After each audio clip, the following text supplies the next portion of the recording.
Hello, bonjour, je suis Kiki et je te raconte mon histoire. Bienvenue dans l'épisode 4 de la série intitulée La face cachée du challenge 52 semaines non-stop. Aujourd'hui, je te raconte comment concrètement est né le challenge 52 semaines non-stop. Si tu n'as pas regardé les précédents épisodes, eh bien, je t'invite à regarder simplement les publications que j'ai faites en dessous. Comme ça, tu pourras suivre toute la trame de cette belle histoire. Et si tu souhaites être informé la prochaine fois que je publie le prochain épisode, eh bien, abonne-toi simplement sur la page ou sur la chaîne selon l'endroit où tu me suis. Comme ça, dès que je vais publier, tu seras informé. Et si tu connais également une personne ronde, n'hésite pas à partager cette histoire avec elle afin qu'elle puisse en être inspirée, motivée et encouragée. Alors, le challenge 52 semaines non-stop, comment ça naît? Après le judo, bon, j'ai continué le judo, j'ai arrêté le judo en 2012. Et je rentre dans la vie active et le sport, en fait, c'est comme ça. C'est en dents de scie véritablement. Pourquoi? Je me dis aussi que en tant que judoka, j'ai eu cette mauvaise habitude, dans le sens où moi je faisais du judo universitaire. Donc c'était un judo saisonnier. On arrivait, la saison commençait dans les coups d'octobre, au début de la rentrée universitaire, et généralement en avril, mai ou plus tard, on avait terminé avec les Jeux universitaires. Et quand on se retrouvait même à faire, comment tu appelles ça, les compétitions nationales, c'était toujours pour préparer les Jeux universitaires. Donc entre mai et août, c'était pas vraiment du sport, c'était pas aussi intense que pendant la saison de préparation des Jeux universitaires, et parfois même je n'en faisais pas du tout. Donc je crois que j'ai fini ma carrière avec cette habitude-là de faire du sport pendant un temps et être au repos pendant une longue saison. Mais pire encore, je crois que je ne faisais même plus 6 mois de sport non-stop. C'était genre 3 mois où je me donnais excessivement à fond, et puis après je me souviens en 2016, je suis rentrée dans un épisode comme ça où pendant 4 jours, j'ai fait du taïbo. Et le 4e jour, mon dos a simplement craqué. Pourquoi? Parce que je n'avais plus les mêmes capacités. Donc voilà ma petite aventure sportive après le judo. Mais en 2016, j'étais dépressive en fait, et je commençais à être malade dans les années de 2011 par là. Et chaque année en fait, je grandissais en dépression, on va dire ça comme ça. Et quand j'allais à l'hôpital, on faisait les examens, on ne voyait rien. Et le médecin demandait toujours que madame, qu'est-ce qui vous dérange? Je dis aussi que rien ne me dérange, parce qu'en fait, je n'étais pas forcément consciente qu'il y avait quelque chose qui me dérangeait. Et vers 2016, la barre dépression ne faisait que augmenter. En 2017, ça a tellement augmenté que mon corps a simplement explosé. J'ai commencé à faire de l'épilepsie partielle. Et je me souviens, même quand j'étais élue Miss Ronde, j'étais dans l'une des saisons les plus noires de ma vie. Donc souvent, fais attention à ce que tu vois dans les tabloïds et à la télé. Donc 2017, je me retrouve à la fois en psychologie et en psychiatrie. Et je me souviens en 2018, j'étais vraiment, mais alors au fond d'un trou très très noir. Et c'est mon psychologue de cette année-là qui me dit, madame, si vous continuez comme ça, je crois que vous allez finir par passer. Parce que c'est vrai que je voyais tout en noir. Pour moi, j'étais nulle, ma vie n'avait pas de sens, ça ne valait pas la peine que je vive, les choses ne se passaient pas comme je voulais. Et en fait, quel était le vrai problème? Le problème, c'était que j'ai toujours été quelqu'un d'extrêmement perfectionniste. Et du coup, comme malheureusement, je ne réalisais pas tout ce à quoi je m'étais attendue de réaliser à l'âge que j'avais, eh bien, je passais mon temps à m'arracher les cheveux. Et plus je m'arrachais les cheveux, plus j'étais dure avec moi. Moins je faisais bien et je continuais à m'arracher les cheveux. J'étais dans un cycle infernal de redouble d'efforts, abandonne, redouble d'efforts, abandonne, en fait, qui n'apportait rien. C'est tout ça qui m'a amené un peu dans cet enfer. Et je me souviens, quand je me levais le matin, j'étais déjà extrêmement triste, j'avais déjà extrêmement peur, et c'est dans cette ambiance-là en fait que je vivais, et qu'on a été obligé de me mettre sous antidépresseurs en décembre, en 2018 en fait. Donc je prends les antidépresseurs, et les antidépresseurs, autant que la dépression, c'est un enfer. Je ris aujourd'hui, mais j'ai touché le fond, j'ai connu le pire. Et gloire à Dieu, je me suis relevée. Donc, on se retrouve dans les coups de fin 2018 où j'avais abandonné toutes mes activités et j'avais un petit emploi, donc je me contentais de faire mon emploi et juste d'être en mode suivi, parce qu'à part être en mode suivi, en fait, je ne pouvais rien faire puisque je faisais des crises pratiquement tous les jours. Et je faisais des crises le matin. Parfois, je me levais le matin et j'étais déjà fatiguée. Et du coup, je devais rester à la maison. Des fois aussi, je partais au travail. À peine arrivé au travail, je faisais une crise, je devais rentrer.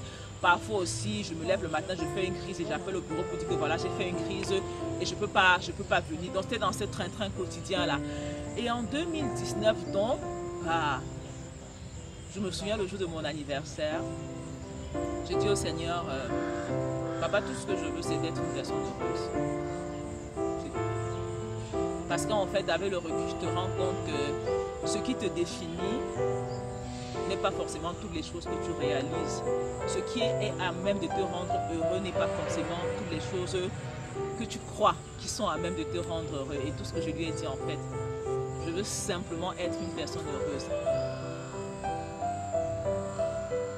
Et c'est comme ça que peu à peu, je recommençais à me relever. J'avais décidé délibérément d'abandonner les antidépresseurs. Je crois, oui, c'est en 2019 que j'ai arrêté les antidépresseurs. Je ne sais plus trop. Peut-être que j'en ai pris encore toute l'année 2018, je ne sais pas trop. Mais toujours est-il que je ne pouvais vivre qu'un jour à la fois. Et alors, j'avais appris à vivre un jour à la fois. Donc après cette prière-là, je me souviens dans les coups de mars, je me remets au sport. Un jour à la fois, une séance à la fois, une semaine à la fois, je fais juste de mon mieux parce que il n'était pas possible pour moi en fait d'envisager de grands projets avec ma vie dans n'importe quel domaine parce qu'en fait les crises m'arrêtaient à tout bout de champ. Et j'essayais juste en fait de me relever, j'essayais juste de reprendre les choses en main. Donc c'est comme ça que je commence à faire le challenge. Et puis je me souviens, c'est au bout de la 7e semaine que je me dis, ah tiens, je vais faire 52 semaines. En fait, comme on dit souvent, chasse le naturel, en fait, il te rejoint au galop. Et c'est ce qui s'est passé. Mon côté perfectionniste a pris le dessus. Mais c'était dans le bon sens, dans la mesure où, ne pouvant pas faire plus qu'il n'en fallait, je ne pouvais faire que un peu. Et le un peu, c'était en fait 1, 2, 3 séances. Je m'étais fixé pour objectif de faire 3 séances la semaine. Et ce n'était que ça. Des fois, je réussissais à faire 4 séances. Des fois aussi, rarement, j'en ai fait 5 séances. Mais je te promets que j'ai fait la seule fois où j'ai fait 3 séances, 3 jours d'affilée. Le 4e jour, j'ai fait une crise violente. Donc du coup, c'était comme si en fait, il y avait une épée de Damoclès sur ma tête où je ne pouvais faire qu'au minima. En fait, je ne pouvais être qu'un être humain. C'est drôle, mais c'est vrai.